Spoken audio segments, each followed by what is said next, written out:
Hey mga kalakbay! Welcome to Intramuros! Come on, let's go! Samahan po ninyo ako! Right na mga kalakbay, we are now here at Time Capsule in Intramuros.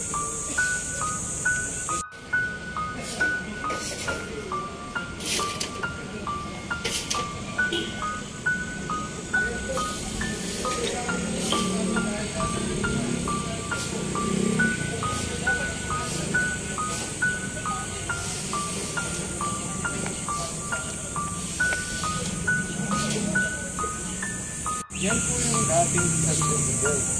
Kasi kinayo ng 1632. So ito po ang nangyari sa mga namatay.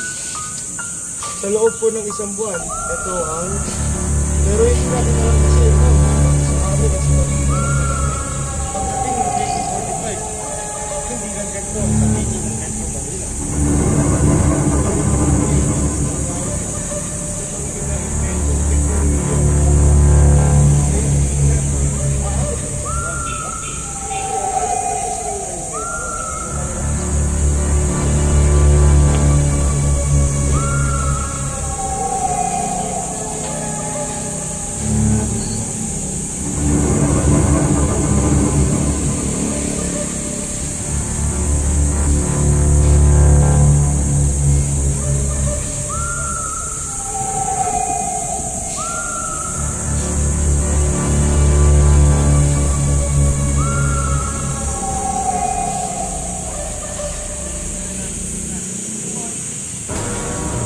Ibig sabihin yan, ito po silang lahat, ang mga inosenteng tao kasama dito sa Lumurari ay mga walang kamalay-malay na pinagpapatay ng mga Hapon. Yung sanggol, yung nakagis sa ere, sinasabi ng Palinita Knife o rifle. And yung mga babae po pinagkakasa, yung mga lalaki pinapatay. At marami po silang iba't ibang klase pong pagpatay sa mga Pilipino. Iba po, biktima po ng bullet strays, bomb shield at sunog.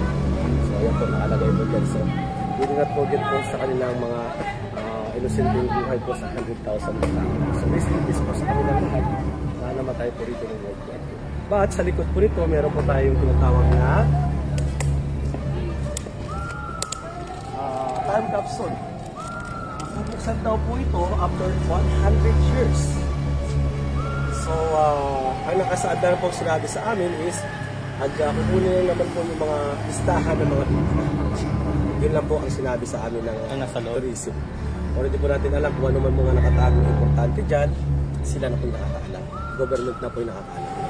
Hindi na po ito, hindi natin pakialam yan. Kasi malay mo, nandiyan yung